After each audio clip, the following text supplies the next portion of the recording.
ಅಂತೂ ಮುಖ ತೋರಿಸಿದ ಪ್ರಜ್ವಲ್ ರೇವಣ್ಣ. ದೇವೇಗೌಡ ಅವರ ಎಚ್ಚರಿಕೆಗೆ ಸ್ಪಂದಿಸಿ ವಿಡಿಯೋ ಮಾಡಿದ್ರ ಪ್ರಜ್ವಲ್ ರೇವಣ್ಣ.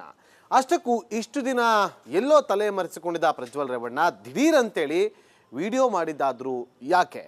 ಇದೇ ಇವತ್ತಿನ ವಿಶೇಷ ಪ್ರತ್ಯಕ್ಷ ಸೀಕ್ರೆಟ್. ನಾನು ನಾಗೇಂದ್ರ ಬಾಬು.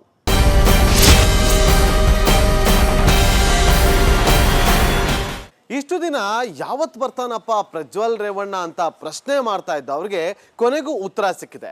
ಮೇ 31ನೇ ತಾರೀಕು ನಾನು ಬರೋದಾಗಿ ತಿಳಿಸಿದ್ದು, ವಿಚಾರಣೆಗೂ ಕೂಡ ಹಾಜರಾಗ್ತೀನಿ ಅಂತ ತಿಳಿಸಿದ್ದಾರೆ. ಎಷ್ಟೇ ವಾರ್ನಿಂಗ್ ಕೊಟ್ಟರು, ಎಷ್ಟೇ ಮನವಿ ಮಾಡಿಕೊಂಡ್ರು, ಯಾವುದೇ ಪ್ರತ್ಯುತ್ತರವನ್ನ ಕೊಡದೇ ಇದ್ದಂತಹ ಪ್ರಜ್ವಲ್ ರೇವಣ್ಣ ಅವರು ಈಗ ಸ್ವತಃ ತಾವೇ ವಿಡಿಯೋ ಮಾಡಿ 31ನೇ ತಾರೀಕು ಅಂದ್ರೆ ಇದೇ ತಿಂಗಳ ಶುಕ್ರವಾರ ಬರ್ತೀನಿ ಅಂತ ಹೇಳಿದ್ದಾರೆ. ಹಾಗಾದ್ರೆ ಅದೇ ದಿನ ಬರ್ತೀನಿ ಅಂತ ಹೇಳಿರೋದು ಯಾಕೆ? ಅದರ ಹಿಂದಿರುವಂತ ಆ ರಹಸ್ಯ ಆದ್ರೂ ಏನು ನೋಡ್ಕೊಂಡು ಬನ್ನಿ.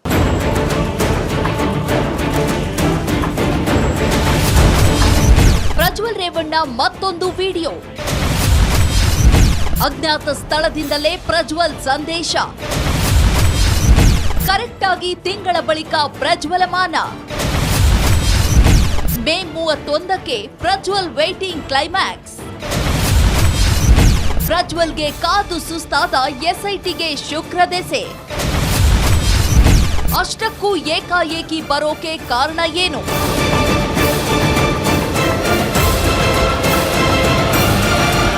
ಕೊನೆಗೂ 1 ತಿಂಗಳ ಬಳಿಕ ಗೋಚರಿಸಿದ್ದು ಹಾಸನ ಸಂಸದ. ಇಷ್ಟು ದಿನ ಎಲ್ಲಿದ್ಯಪ್ಪ ಪ್ರಜ್ವಲ್ ಅಂತ ಖುದ್ದು ತಾತ ದೇವೇಗೌಡರು, ಚಿಕ್ಕಪ್ಪ HD ಕುಮಾರಸ್ವಾಮಿ ಕೇಳಿದ್ದು. ಆದ್ರೂ ಈವರೆಗೂ ಮುಖ ತೋರದ ಪ್ರಜ್ವಲ್ ಈಗ ಏಕಾಏಕಿ ಟಿವಿ ಮುಂದೆ ಬಂದಿದ್ದಾರೆ. ಅಂದ್ರೆ ದೂರದಿಂದಲೇ ವಿಡಿಯೋ ಸಂದೇಶವನ್ನ ಕಳಿಸಿ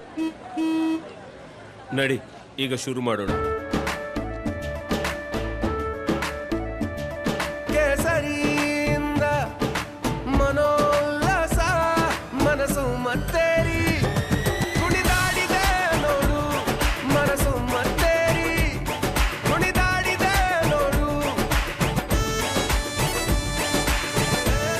ಕ್ಷಣವೂ ಆಚರಿಸಿ ಕೇಸರಿ ಹಬ್ಬ.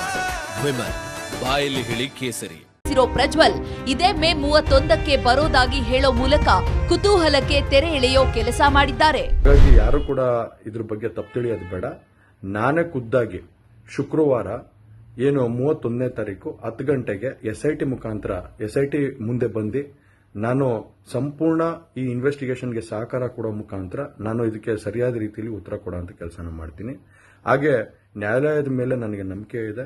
ಖಂಡಿತವಾಗ್ಲೂ ಕೂಡ ನಾನು ಈ ಒಂದು ಏನು ಸುಳ್ಳಿನ ಪ್ರಕರಣಗಳಿದಾವೆ, ಈ ಸುಳ್ಳು ಪ್ರಕರಣದಿಂದ ಆಚೆ ಬರೋಂಥ ಕೆಲಸನ ನ್ಯಾಯಾಲಯದ ಮುಖಾಂತರನೇ ಮಾಡ್ಕೋತೀನಿ ಅನ್ನೋ ಒಂದು ನಂಬಿಕೆ ನನ್ನಲ್ಲಿ ಏನಿದೆ. ತಮ್ಮ ವಿರುದ್ಧ ಷಡ್ಯಂತ್ರ ರೂಪಿಸಲಾಗಿದೆ ಎಂದು ದೂರಿರೋ ಪ್ರಜ್ವಲ್ ಇಲ್ಲಿ ಕ್ಲಿಯರ್ ಆಗಿ ಹೇಳಿದ್ದು SIT ತನಿಖೆಯನ್ನ ಎದುರಿಸ್ತೀನಿ ಅಂತ.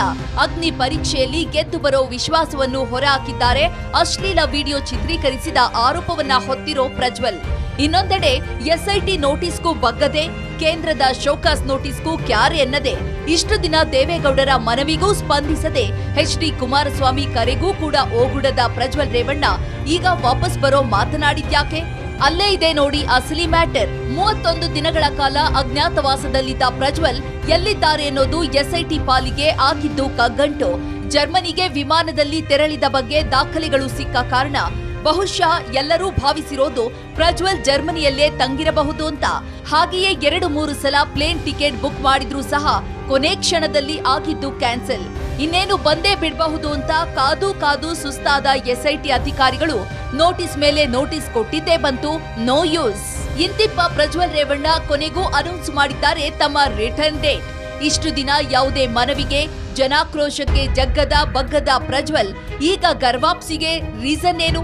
ಈ ಬಗ್ಗೆ ಬೂದುಗಾಜು ಇಟ್ರೆ ಕಾಣಸಿಗೋದು 10 ಕಾರಣ. ದೇವೇಗೌಡರ ಪತ್ರ. ಎಲ್ಲದಕ್ಕಿಂತ ಮುನ್ನ ಪ್ರಜ್ವಲ್ಗೆ ಹೆಚ್ಚು ಒತ್ತಡ ತಂದಿದ್ದು ಮಾಜಿ ಪ್ರಧಾನಿ ತಾತ HD ದೇವೇಗೌಡರು ಬರೆದ ಪತ್ರ.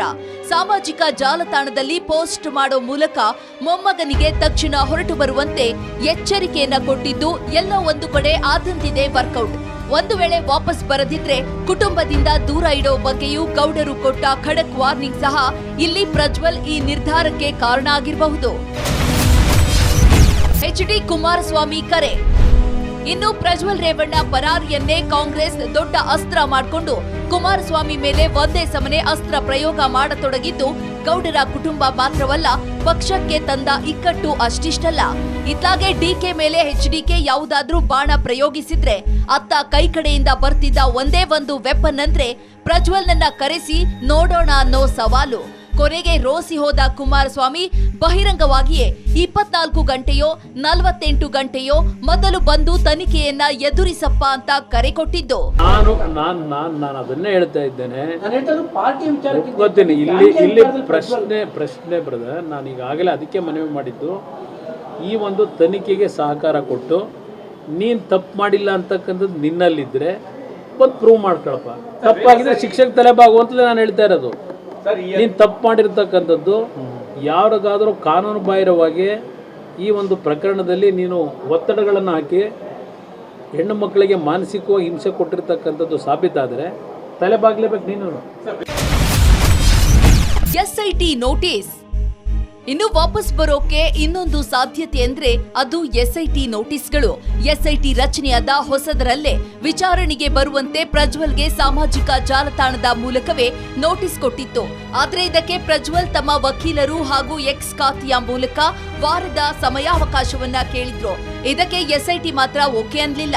ಕೊನೆಗೆ ಇನ್ನೊಂದು ಹೆಜ್ಜೆ ಮುಂದಿಟ್ಟ ಎಸ್ಐಟಿ ಬ್ಲೂ ಕಾರ್ನರ್ ನೋಟಿಸ್ ಜಾರಿ ಮೂಲಕ ಇಂಟರ್ಪೋಲ್ಗೆ ಪ್ರಜ್ವಲ್ ಎಲ್ಲಿದ್ದಾರೆ ಅಂತ ತಿಳಿದುಕೊಳ್ಳೋ ಅಲರ್ಟ್ ಮಾಡಿತು. ಕೇಂದ್ರಕ್ಕೆ ಸಿಎಂ 2 ಪತ್ರ. ಮತ್ತೊಂದು ಕಡೆ ಇತ್ತ ಪ್ರಜ್ವಲ್ ಬೇಟೆಗೆ ಎಸ್ಐಟಿ ನಾನಾ ಕಸರತ್ತು ನಡೆಸುತ್ತಿದ್ರೆ, ಇಲ್ಲಿ ಇನ್ನಷ್ಟು ಒತ್ತಡ ತಂತ್ರ ಅನುಸರಿಸಿದ ಮುಖ್ಯಮಂತ್ರಿ ಸಿದ್ದರಾಮಯ್ಯ ಪ್ರಜ್ವಲ್ ರಾಜತಾಂತ್ರಿಕ ಪಾಸ್ಪೋರ್ಟ್ ರದ್ದು ಬಗ್ಗೆ ಕ್ರಮಕ್ಕೆ ಒತ್ತಾಯಿಸಿದ್ದು ಗೊತ್ತೇ ಇದೆ. ವಿದೇಶಾಂಗ ಇಲಾಖೆ ನೋಟಿಸ್. ಒಂದು ಕಡೆ ಕಾಂಗ್ರೆಸ್ ಪಕ್ಷ ಕೇಂದ್ರದ ಬಿಜೆಪಿ ಸರ್ಕಾರ ಪ್ರಜ್ವಲ್ ಬಗ್ಗೆ ಮೃದು ಧೋರಣೆಯನ್ನ ಅನುಸರಿಸುತ್ತಿದೆ ಅಂತ ಆರೋಪಿಸೋದು ಹೆಚ್ಚಾದಂತೆ ವಿದೇಶಾಂಗ ಇಲಾಖೆ ಕೂಡ ಆಗಿದ್ದು ಖಡಕ್. ಕೊನೆಗೆ ಕೇಂದ್ರ ಸರ್ಕಾರ ಪ್ರಜ್ವಲ್ಗೆ ಶೋಕಾಸ್ ನೋಟಿಸ್ ಜಾರಿಗೊಳಿಸಿತು. ಇದು ಕೂಡ ಪ್ರಜ್ವಲ್ಗೆ ಇನ್ನ ರಿಯಾಕ್ಟ್ ಮಾಡದಿದ್ರೆ ಅಪಾಯ ಕಾದಿದೆ ಅನ್ನೋ ಭೀತಿಯನ್ನ ಹುಟ್ಟಿಸಿರಬಹುದು. ಪಾಸ್ಪೋರ್ಟ್ ರದ್ದತಿ ಆತಂಕ.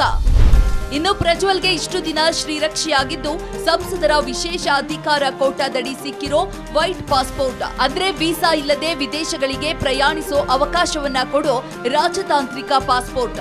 ಯಾವಾಗ ಕೇಂದ್ರ ಸರ್ಕಾರ ಈ ರಾಜತಾಂತ್ರಿಕ ಪಾಸ್ಪೋರ್ಟ್ ರದ್ದಿನ ಬಗ್ಗೆ ನೋಟಿಸ್ ಜಾರಿ ಮಾಡ್ತೋ ಪ್ರಜ್ವಲ್ ಬಳಿ ಉಳಿದಿರ್ಲಿಲ್ಲ ಹೆಚ್ಚು ದಾರಿ. ಗಡೀಪಾರು ಭೀತಿ. ಒಂದ್ ವೇಳೆ ಕೇಂದ್ರ ಸರ್ಕಾರ ರಾಜತಾಂತ್ರಿಕ ಪಾಸ್ಪೋರ್ಟ್ ಕ್ಯಾನ್ಸಲ್ ಮಾಡಿದ್ರೆ ಪ್ರಜ್ವಲ್ ವಿದೇಶ ವಾಸ್ತವ್ಯಕ್ಕೆ ಕೊಕ್ಕೆ ಎದುರಾಗಲಿದೆ. ಅನಧಿಕೃತ ವಾಸ ಅಂತ ಅನಿಸಿಕೊಂಡ್ರೆ ಆಯಾ ದೇಶಗಳು ಇವರನ್ನ ಹೊರಗಟ್ಟಬಹುದು, ಗಡೀಪಾರು ಮಾಡಬಹುದು. ಆದ್ರೆ ಇದಕ್ಕೆ ಸಾಕಷ್ಟು ಕಾನೂನು ಹಾಗೂ ರಾಜತಾಂತ್ರಿಕ ಪ್ರಕ್ರಿಯೆಗಳು ಬೇಕು. ತಕ್ಷಣಕ್ಕೆ ಇದು ಸಾಧ್ಯವಲ್ಲದಿದ್ರೂ ಯಾವತ್ತಿದ್ರೂ ಇದಾಗಬಹುದು. ವಿದೇಶಕ್ಕೆ ಎಸ್ಐಟಿ ಟೀಮ್. ಇಷ್ಟೆಲ್ಲದರ ಮಧ್ಯೆ ನೋಟಿಸ್ಗಳಿಗೆ ಉತ್ತರ ಬಾರದ ಜೊತೆಗೆ ಪ್ರಜ್ವಲ್ ವಾಪಸಾತಿಗಾಗಿ ಕಾಯುತ್ತಾ ಕೂತಿರೋ ಎಸ್ಐಟಿ ಸಹನೆಯ ಕಟ್ಟೆಯೂ ಒಡೆಯುತ್ತದೆ. ಜೊತೆಗೆ ಎಸ್ಐಟಿ ಕಾರ್ಯದಕ್ಷತೆಯ ಪ್ರಶ್ನೆಯು ಜನಸಾಮಾನ್ಯರಲ್ಲಿ ಉದ್ಭವಿಸಿದ್ದು ಎಲ್ಲೋ ಒಂದೆಡೆ ಎಸ್ಐಟಿ ಅಧಿಕಾರಿಗಳಿಗೂ ರಾಜ್ಯ ಸರ್ಕಾರಕ್ಕೂ ಮುಜುಗರ ತಂದಿದೆ. ಹೀಗಾಗಿ ಖುದ್ದು ಎಸ್ಐಟಿ ತಂಡವೇ ಪ್ರಜ್ವಲ್ ಅಡಗಿರಬಹುದಾದ ಜರ್ಮನಿಗೋ ದುಬೈಗೋ ಇಲ್ಲ ಲಂಡನ್ಗೋ ಹೋಗಿ ಅವರನ್ನ ಕರೆತರೋ ಪ್ಲಾನ್ ಮಾಡಬಹುದು. ಇಲ್ಲಿ ಪ್ರಜ್ವಲ್ ರನ್ನ ಎಸ್ಐಟಿ ಬಂಧಿಸೋ ಅಧಿಕಾರದ ಬಗ್ಗೆ ಕಾನೂನು ಗೊಂದಲವಿದ್ರೂ ಪರಿಸ್ಥಿತಿ ಬಗ್ಗೆ ಪ್ರಜ್ವಲ್ಗೆ ಮನವರಿಕೆ ಮಾಡಿ ಕರೆತರೋ ಅವಕಾಶ ಇರಬಹುದು. ಈ ಹಿಂದೆ ಭೂಗತ ದೊರೆಗಳ ವಾಪಸ್ ಕರೆತರೋ ವೇಳೆಯೂ ಅನುಸರಿಸಿದ್ದು ಇಂಥದ್ದೇ ತಂತ್ರಗಾರಿಕೆ. ಗೌಡರ ಕುಟುಂಬದ ವರ್ಚಸ್ಸಿಗೆ ಧಕ್ಕೆ ಆತಂಕ. ಇನ್ನು ಎಲ್ಲದಕ್ಕಿಂತ ಹೆಚ್ಚಾಗಿ ಪ್ರಜ್ವಲ್ ರೇವಣ್ಣ ವಾಪಸ್ ಬರೋ ಬಗ್ಗೆ ಪ್ರಕಟಿಸಿದ ಹಿಂದೆ ಇದೆ ಇನ್ನೂ ಒಂದು ಪ್ರಮುಖ ಕಾರಣ. ಇದಂದ್ರೆ 6 ದಶಕಗಳ ಸುದೀರ್ಘ ಅವಧಿಯಲ್ಲಿ ದೇವೇಗೌಡರು ಸಂಪಾದಿಸಿದ್ದ ಗೌರವಕ್ಕೆ ಪ್ರಜ್ವಲ್ ಕೇಸ್ನಿಂದ ಆದ ನಷ್ಟ ಅಷ್ಟಿಷ್ಟಲ್ಲ. ಖುದ್ದು ದೇವೇಗೌಡರೇ ಗಡ್ಡ ಬಿಡೋ ಮಟ್ಟಕ್ಕೆ ಪ್ರಜ್ವಲ್ ಬಳಿದಿದ್ದು ಮಸಿ. ಪ್ರಜ್ವಲ್ ವಾಪಸ್ ಬರೋದು ಒಂದು ದಿನ ಲೇಟ್ ಆದ್ರೂ ಗೌಡರ ಫ್ಯಾಮಿಲಿ ಮಾನ ಹರಾಜಾಗ್ತಾನೆ ಇದೆ. ಹೀಗಾಗಿ ಈಗ್ಲೂ ಬರದಿದ್ರೆ ದೇವೇಗೌಡರ ಇಡೀ ಕುಟುಂಬದ ಮೇಲೆ ಬೀರೋ ಪರಿಣಾಮ ಊಹಿಸಿಯೇ ಪ್ರಜ್ವಲ್ ಹಿಂದಿರುಗೋ ತೀರ್ಮಾನ ಕೈಗೊಂಡಿರಬಹುದು. ದಿನೇ ದಿನೇ ಅಡ್ವಾಂಟೇಜ್ ಪಡಿತಿರೋ ಕಾಂಗ್ರೆಸ್. ಇನ್ನು ಪ್ರಜ್ವಲ್ ಕೇಸ್ನಲ್ಲಿ ಲಾಭ ಪಡೆಯೋ ಹವಣಿಕೆಯಲ್ಲಿರೋದು ಕಾಂಗ್ರೆಸ್. ಪ್ರಜ್ವಲ್ ಪರಾರಿಯಾದ ಮೊದಲ ದಿನದಿಂದಲೂ ರಾಜ್ಯ ಮಟ್ಟದಲ್ಲಿ ಜೆಡಿಎಸ್ ವಿರುದ್ಧ ಹಾಗೂ ರಾಷ್ಟ್ರ ಮಟ್ಟದಲ್ಲಿ ಮಿತ್ರ ಪಕ್ಷ ಬಿಜೆಪಿ ಜೊತೆ ಕಾಂಗ್ರೆಸ್ ಪ್ರಯೋಗಿಸಿದ ಬಾಣಗಳು ಲೆಕ್ಕ ಒಂದೆರಡಲ್ಲ. ಎರಡೂ ಪಕ್ಷಗಳಿಗೆ ಆದ ಕಸಿವಿಸಿಯೂ ಕಮ್ಮಿ ಇಲ್ಲ. ಸಿಎಂ ಸಿದ್ದರಾಮಯ್ಯರಂತೂ ದೇವೇಗೌಡರೇ ಪ್ರಜ್ವಲ್ನನ್ನ ಫಾರಿನ್ಗೆ ಕಳಿಸಿದ್ದಾರೆ ಅನ್ನೋ ಅರ್ಥದಲ್ಲಿ ವಾಗ್ದಾಳಿ ನಡೆಸಿದ್ದಾರೆ. ರಾಷ್ಟ್ರ ಮಟ್ಟದಲ್ಲಿ ರಾಹುಲ್ ಗಾಂಧಿ, ಪ್ರಿಯಾಂಕಾ ಗಾಂಧಿಯವರಂತೂ ಹೋದಲ್ಲಿ ಬಂದಲ್ಲಿ ಪ್ರಜ್ವಲ್ 400 ರೇಪ್ ಮಾಡಿದ್ದಾರೆ ಅಂತ ಫೋಕಸ್ ಮಾಡ್ತಿದ್ದಾರೆ. ಇವರು ಒಂದೊಂದು ದಿನ ವಿಳಂಬ ಮಾಡಿದಷ್ಟು ಕಾಂಗ್ರೆಸ್ ಈ ಕೇಸನ್ನೇ ಎನ್ಕ್ಯಾಶ್ ಮಾಡ್ಕೊಳ್ತಿದೆ. ಇದು ಒಂದು ಲೆಕ್ಕದಲ್ಲಿ ಗೌಡರ ಕುಟುಂಬ ಮಾತ್ರವಲ್ಲ, ಜೆಡಿಎಸ್ ಭವಿಷ್ಯಕ್ಕೂ ಮಾರಕ.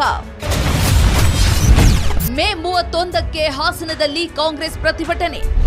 ಹಾಗೆಯೇ ಇಲ್ಲಿ ಇನ್ನೊಂದು ಸಾಧ್ಯತೆ ಅಂದ್ರೆ ಪ್ರಜ್ವಲ್ ವಿರುದ್ಧ ಮೇ 31ಕ್ಕೆ ಹಾಸನದಲ್ಲಿ ವಿವಿಧ ಮಹಿಳಾ ಸಂಘಟನೆಗಳು ಬೃಹತ್ ಪ್ರತಿಭಟನೆಯನ್ನ ಆಯೋಜಿಸಿವೆ. ಭಾರಿ ಸಂಖ್ಯೆಯಲ್ಲಿ ಮಹಿಳೆಯರನ್ನ ಸೇರಿಸೋ ಮೂಲಕ ದೇವೇಗೌಡರ ತವರು ಜಿಲ್ಲೆಯಲ್ಲಿ ಜೆಡಿಎಸ್ಗೆ ದೊಡ್ಡ ಟಕ್ಕರ್ ಕೊಡೋ ಬಗ್ಗೆ ತೆರೆಮರೆಯಲ್ಲಿ ಪ್ಲಾನ್ ಮಾಡಿತ್ತು ಕಾಂಗ್ರೆಸ್.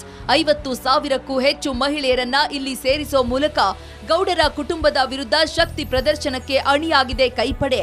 ಇದು ಸಕ್ಸಸ್ ಆದಷ್ಟು ರಾಷ್ಟ್ರ ಮಟ್ಟದಲ್ಲೂ ನೋಡಿ ಗೌಡರ ತವರಲ್ಲಿ ಅವರ ಮೊಮ್ಮಗನ ವಿರುದ್ಧ ಎಷ್ಟೊಂದು ಜನ ಪ್ರತಿಭಟಿಸುತ್ತಿದ್ದಾರೆ ಅನ್ನೋ ಸಂದೇಶ ರವಾನೆ ಆಗಬಹುದು.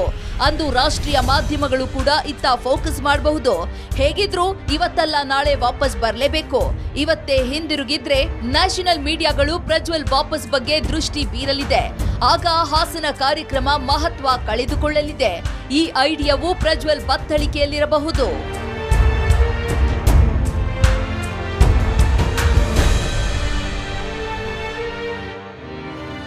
ಮೋಸ್ಟ್ಲಿ ಎಲೆಕ್ಷನ್ ರಿಸಲ್ಟ್ ಬಳಿಕ ಪ್ರಜ್ವಲ್ ರೇವಣ್ಣ ಬರ್ತಾನೆ ಅಂತ ಎಲ್ಲರೂ ಅಂದ್ಕೊಂಡಿದ್ರು. ಆದ್ರೆ ಈಗ ಸ್ವತಃ ಪ್ರಜ್ವಲ್ ರೇವಣ್ಣ ಅವರೇ ಬರ್ತೀನಿ ದೇಶಕ್ಕೆ ಅಂತ ಹೇಳಿದ್ದಾರೆ. ಆದ್ರೆ ಎಲ್ಲಿಂದ? ಬ್ರಿಟನ್ನಿಂದನ, ಜರ್ಮನಿಯಿಂದನ ಅಥವಾ ದುಬೈನಿಂದನ? ಇಷ್ಟು ದಿನ ಪ್ರಜ್ವಲ್ ರೇವಣ್ಣ ಎಲ್ಲಿದ್ದಾರೆ ಅಂತ ಯಾರಿಗೂ ಗೊತ್ತಿಲ್ಲ. ಈ ಕ್ಷಣಕ್ಕೂ ಕೂಡ ಅವರು ಎಲ್ಲಿಂದ ವಿಡಿಯೋ ಮಾಡಿದ್ರು ಅನ್ನೋದು ಮಾತ್ರ ಇನ್ನೂ ಕೂಡ ಯಾರಿಂದಲೂ ಊಹೆ ಮಾಡೋದಕ್ಕೂ ಕೂಡ ಸಾಧ್ಯವಾಗ್ತಾ ಇಲ್ಲ. ಒಟ್ನಲ್ಲಿ ಅವರು ಬರ್ತೀನಿ ಅಂತ ಹೇಳಿದ್ದಾರೆ ವಿನಃ ಎಲ್ಲಿಂದ ಬರ್ತಾರೆ, ಎಲ್ಲಿದ್ದಾರೆ ಅನ್ನೋದ್ರ ಸೀಕ್ರೆಟ್ ಅನ್ನ ಮಾತ್ರ ಅವರು ಬಿಟ್ಟು ಕೊಟ್ಟಿಲ್ಲ. ಹಾಗಾದ್ರೆ ಅವರು ಜರ್ಮನಿಯಿಂದ ಬರ್ತಾರಾ, ಬ್ರಿಟನ್ನಿಂದ ಬರ್ತಾರಾ, ದುಬೈನಿಂದ ಬರ್ತಾರಾ? ಆ ಸೀಕ್ರೆಟ್ ಈ ರಿಪೋರ್ಟ್ನಲ್ಲಿ.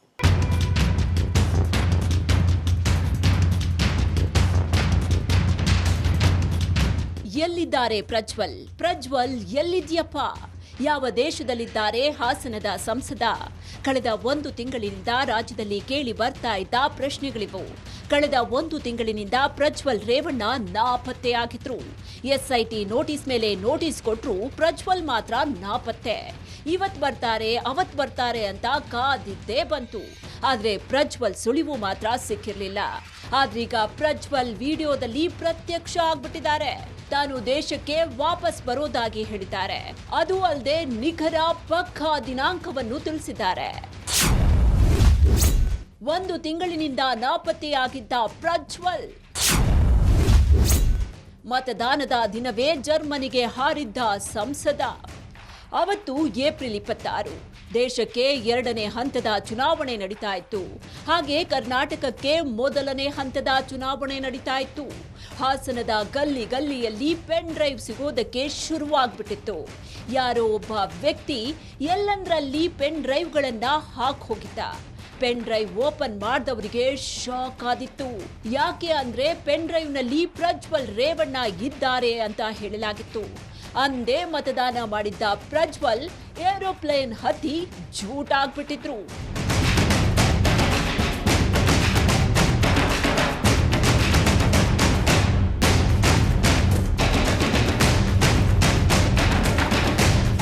ಬೆಳಗ್ಗೆ ವಿಡಿಯೋ ಬಗ್ಗೆ ಪಿಸು ಪಿಸು ಗುಸುಗುಸು ಶುರುವಾಗಿತ್ತು. ಸಂಜೆ ಕಳೀತಾ ಇದ್ದಂತೆ ಪೆನ್ ಡ್ರೈವ್ ಹೀಟ್ ಪಡೆದುಕೊಳ್ತು. ಮಾರನೇ ದಿನಕ್ಕೆ ಅಶ್ಲೀಲ ವಿಡಿಯೋ ಸ್ಫೋಟಗೊಂಡಿತ್ತು. ದಿನ ಕಳೀತಾ ಇದ್ದಂತೆ ಪೆನ್ ಡ್ರೈವ್ ವಿಚಾರ ರಾಜ್ಯದಲ್ಲಿ ಮಾತ್ರವಲ್ಲ ದೇಶದಲ್ಲೇ ಹಾಟ್ ಟಾಪಿಕ್ ಆಗಿ ಬದಲಾಗಿತ್ತು. ಎಸ್ಐಟಿ ತಂಡ ಕೂಡ ರಚನೆಯಾಗಿತ್ತು. ತಂದೆ ರೇವಣ್ಣ ಕೂಡ ಕಿಡ್ನಾಪ್ ಕೇಸ್ನಲ್ಲಿ ಅರೆಸ್ಟ್ ಆಗಿ ಬೇಲ್ ಮೇಲೆ ಬಿಡುಗಡೆಯಾದ್ರು. ಆದ್ರೆ ಪ್ರಜ್ವಲ್ ರೇವಣ್ಣರ ಸುಳಿವು ಮಾತ್ರ ಇರಲಿಲ್ಲ. ಕೇಸ್ ಆಗ್ತಾ ಇದ್ದಂತೆ ಪ್ರಜ್ವಲ್ ಭಾರತಕ್ಕೆ ಬರುವ ಸುಳಿವು. ದುಬೈನಲ್ಲಿದ್ದಾರೆ ಅನ್ನೋ ಮಾಹಿತಿ ಕೂಡ ಬಂದಿತ್ತು. ಪ್ರಜ್ವಲ್ ರೇವಣ್ಣ ಎಲ್ಲಿದ್ದಾರೆ ಅನ್ನೋದು ಯಾರಿಗೂ ಗೊತ್ತಿರಲಿಲ್ಲ. ಅದಾದ ಬಳಿಕ ಹಾಸನ ಸಂಸದ ಜರ್ಮನಿಯಲ್ಲಿದ್ದಾರೆ ಅನ್ನೋ ಮಾಹಿತಿ ಸಿಕ್ಕಿತ್ತು. ಆದ್ರೆ ಅದು ನಿಜವಲ್ಲ ಅನ್ನೋದು ಗೊತ್ತಾಗಿತ್ತು. ಹಾಗೆ ಪ್ರಜ್ವಲ್ ದುಬೈಗೆ ಹಾರಿದ್ದಾರೆ ಅನ್ನೋ ಮಾಹಿತಿ ಹರಿದಾಡಿತ್ತು. ಆದ್ರೆ ಅದು ಸುಳ್ಳು ಅನ್ನೋದು ಗೊತ್ತಾಯಿತು. ಆಗ್ಲೇ ಎಸ್ಐಟಿ ಅಧಿಕಾರಿಗಳು ಪ್ರಜ್ವಲ್ಗೆ ನೋಟಿಸ್ ಕೊಟ್ಟಿದ್ರು. ಆಗ ಪ್ರತಿಕ್ರಿಯಿಸಿದ ಪ್ರಜ್ವಲ್ ಸಾಮಾಜಿಕ ಜಾಲತಾಣದಲ್ಲಿ ಒಂದು ಪತ್ರವನ್ನ ಪೋಸ್ಟ್ ಮಾಡಿ ವಿಚಾರಣೆಗೆ ಬರೋದಕ್ಕೆ 1 ವಾರ ಕಾಲಾವಕಾಶ ಬೇಕು ಅಂತ ಕೇಳ್ಕೊಂಡಿದ್ರು.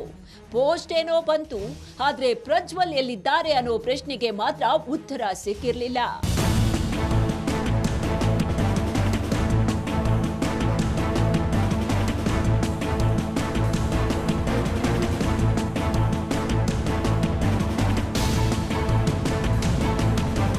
ಪ್ರಜ್ವಲ್ ಎಲ್ಲಿದ್ದಾರೆ ಅನ್ನೋದನ್ನ ಕಂಡು ಹಿಡಿಯೋದೇ ಒಂದು ದೊಡ್ಡ ಸವಾಲಾಗಿತ್ತು. ಪ್ರಜ್ವಲ್ ಪತ್ತೆಗೆ ರಾಜ್ಯ ಸರ್ಕಾರ ನೋಟಿಸ್ಗಳನ್ನ ಹೊರಡಿಸಿತ್ತು. Blue corner notice, red corner notice ಸೇರಿದಂತೆ ಪಾಸ್ಪೋರ್ಟ್ ಅನ್ನ ರದ್ದು ಮಾಡೋದಕ್ಕೆ ಎಲ್ಲಾ ಕ್ರಮವನ್ನ ಕೈಗೊಂಡಿದ್ರು. ಕೇಂದ್ರ ಸರ್ಕಾರಕ್ಕೆ ಪತ್ರವನ್ನು ಬರೆದಿದ್ರು. ಆದ್ರೆ ಪ್ರಜ್ವಲ್ ಮಾತ್ರ ನಾಪತ್ತೆ. ಆದ್ರೀಗ ಕೊನೆಗೂ ವಿಡಿಯೋ ಮಾಡಿ ಬಿಟ್ಟಿದ್ದಾರೆ. ಶುಕ್ರವಾರ ತಾನು ಬರೋದಾಗಿ ಹೇಳಿದ್ದಾರೆ.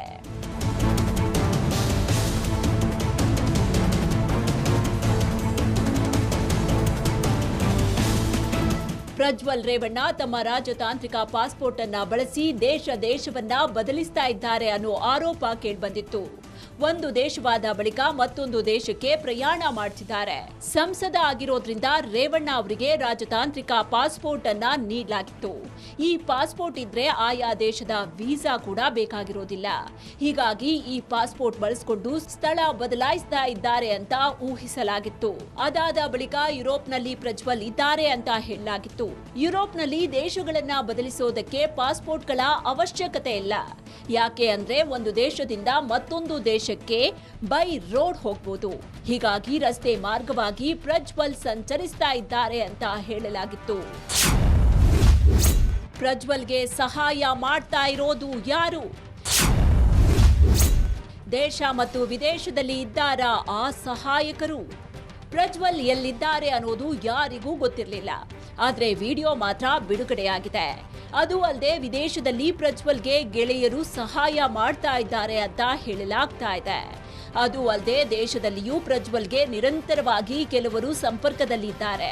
ಪ್ರಜ್ವಲ್ ರೇವಣ್ಣರ ಸಂಪರ್ಕದಲ್ಲಿರುವ ಆ ವ್ಯಕ್ತಿಗಳು ಯಾರು ಅನ್ನೋದು ಗೊತ್ತಾದ್ರೆ ಮಾತ್ರ ಪ್ರಜ್ವಲ್ ಎಲ್ಲಿದ್ದಾರೆ ಅನ್ನೋದು ಗೊತ್ತಾಗುತ್ತೆ.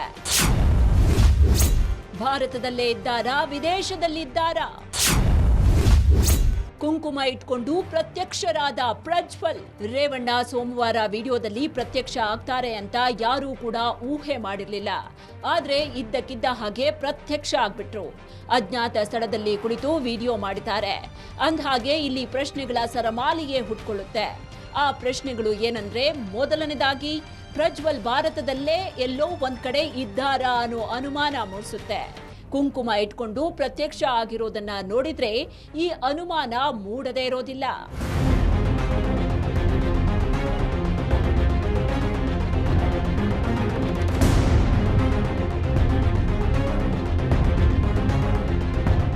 ಅದೇನೇ ಇರ್ಲಿ, ಪ್ರಜ್ವಲ್ ವಿಡಿಯೋ ಮಾಡಿದ್ದಾರೆ, ಅಜ್ಞಾತ ಸ್ಥಳದಲ್ಲಿದ್ದಾರೆ. ತಾನು ಎಲ್ಲಿದ್ದೇನೆ, ಹೇಗಿದ್ದೇನೆ ಅನ್ನೋದನ್ನ ಪ್ರಜ್ವಲ್ ವಿಡಿಯೋದಲ್ಲಿ ಹೇಳಿಲ್ಲ. ಆದ್ರೆ ಏನಾಗಿದೆ, ತಾನೇಕೆ ಐಸೋಲೇಟ್ ಆದೆ ಅಂತ ಹೇಳಿದ್ದಾರೆ. ಜೊತೆಗೆ ವಿಚಾರಣೆಗೆ ಹಾಜರಾಗ್ತೀನಿ ಅಂತ ಆಶ್ವಾಸನೆ ಕೊಟ್ಟಿದ್ದಾರೆ. ಈ ಹಿಂದೆ ವಿಚಾರಣೆಗೆ ಹಾಜರಾಗೋದಕ್ಕೆ 7 ದಿನಗಳ ಕಾಲಾವಕಾಶವನ್ನ ಪ್ರಜ್ವಲ್ ಕೇಳಿದ್ರು. ಆದ್ರೆ 7 ದಿನ ಕಳೆದ ಮೇಲೂ ದೇಶಕ್ಕೆ ಬಂದಿರಲಿಲ್ಲ. ಈಗ ಶುಕ್ರವಾರ ಬರ್ತೀನಿ ಅಂತ ಹೇಳ್ತಿದ್ದಾರೆ. ಆದ್ರೆ ಶುಕ್ರವಾರ ನಿಜಕ್ಕೂ ಬರ್ತಾರಾ ಅನ್ನೋ ಪ್ರಶ್ನೆ ಎದುರಾಗಿದೆ.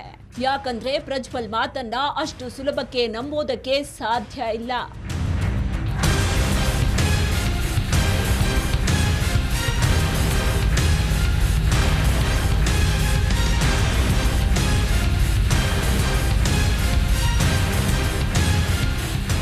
ಒಟ್ಟಿನಲ್ಲಿ ಇದೇ ಶುಕ್ರವಾರ ಅಂದ್ರೆ 31ನೇ ತಾರೀಕು ಪ್ರಜ್ವಲ್ ರೇವಣ್ಣ ನಾನು ಬರ್ತೀನಿ, ತನಿಖೆಗೆ ಸಹಕರಿಸ್ತೀನಿ, ಎಲ್ಲರಲ್ಲೂ ಕ್ಷಮೆ ಕೇಳ್ತೀನಿ ಅಂತ ಹೇಳಿದ್ದಾರೆ. ಅವರು ಬಂದ ಬಳಿಕವಷ್ಟೇ ಎಲ್ಲ ಪ್ರಶ್ನೆಗಳಿಗೆ ಉತ್ತರ ಸಿಗೋದು. ಇದಾಗಿತ್ತು ಇವತ್ತಿನ ವಿಶೇಷ. ನೋಡ್ತಾ ಇರಿ ರಿಪಬ್ಲಿಕ್ ಕನ್ನಡ, ಇದು ನಿಮ್ಮ ಧ್ವನಿ.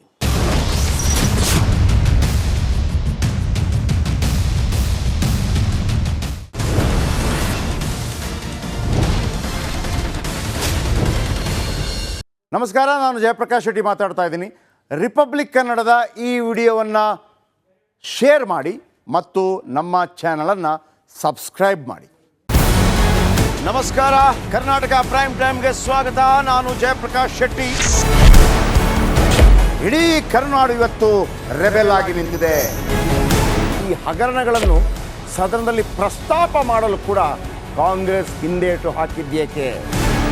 ನಿಮ್ಗೆ ಸಂಬಳ ಅದಕ್ಕೆ, ನಿಮಗೆ ವಾಹನ ಅದಕ್ಕೆ, ನಿಮಗೆ ವೆಪನ್ ಅದಕ್ಕೆ, ನೀವು ಅದನ್ನು ಸೆರೆ ಹಿಡಬೇಕಾಗಿತ್ತು. ನೀವು ವಿದ್ಯುತ್ ಬರ ಇದೆ ಅಂತ ಹೇಳ್ತಾ ಇದ್ದೀರಿ, ಎಲ್ಲಿ ಬರ ಇದೆ ನೀವು ಹೇಳಬೇಕು. ಪಾಕಿಸ್ತಾನ್ ಆಕ್ಯುಪೈಡ್ ಕಾಶ್ಮೀರ್ ಅದು ಎಂದೆಂದಿಗೂ ನಮ್ಮದು. 40 ಮೆಷಿನ್ಗಳು ತಂದಿತ್ತು ನೋಟ್ ಎಣಿಸುವುದಕ್ಕೆ, ಅದೇ ಹಾಳಾಯಿತು. ಮಥುರಾದ ಗಲಾಟೆ ಇದೆಯಲ್ಲ, ಅದು ಸ್ಥಳೀಯವಾಗಿ ಕೂತು ಪರಿಹರಿಸಬಹುದಾದಂಥ ಕಾನೂನಿದೆ. ಗ್ಯಾರಂಟಿ ಯೋಜನೆಯಿಂದ ನಷ್ಟ ಆಗಿದೆ, ಲಾಭ ಆಗಿದೆ, ದಯವಿಟ್ಟು ಹೇಳಿ. Dawood Ibrahim most wanted criminal ಯಾವಾಗಾದ ಅಂದರೆ ಇಲ್ಲಿ ತನಕ ಭಾರತ ದೇಶದಲ್ಲಿ ಓರ್ವ ದಲಿತ ಪ್ರಧಾನಿಯಾದಂಥ ಇತಿಹಾಸವೇ ಇಲ್ಲ.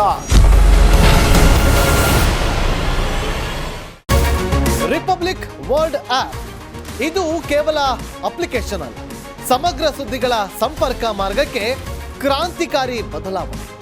ರಿಪಬ್ಲಿಕ್ ವರ್ಲ್ಡ್ ಆಪ್ ಕೇವಲ ಸುದ್ದಿ ಅಪ್ಲಿಕೇಶನ್ ಅನ್ನ ಪರಿಚಯ ಮಾಡ್ತಾ ಇಲ್ಲ, ಬದಲಾಗಿ ಡಿಜಿಟಲ್ ಸುದ್ದಿ ಬಳಕೆಯ ಹೊಸ ಯುಗಕ್ಕೆ ನಾಂದಿ ಹಾಡ್ತಾ ಇದೆ. ಇದೊಂದು ಬ್ರೇಕಿಂಗ್ ನ್ಯೂಸ್, ಪ್ರಭಾವಶಾಲಿ ಕಾರ್ಯಕ್ರಮಗಳಿಗೆ ಗಟ್ಟಿಯಾದ ವೇದಿಕೆ. ರಿಪಬ್ಲಿಕ್ ವರ್ಲ್ಡ್ ಅಪ್ಲಿಕೇಶನ್ ಈಗ ಲೈವ್ ಆಗಿದೆ. ಗೂಗಲ್ ಪ್ಲೇ ಸ್ಟೋರ್ ಮತ್ತು ಆಪಲ್ ಆಪ್ ಸ್ಟೋರ್ ಎರಡರಲ್ಲೂ ಲಭ್ಯವಿದೆ. ಈಗಲೇ ಡೌನ್ಲೋಡ್ ಮಾಡಿ.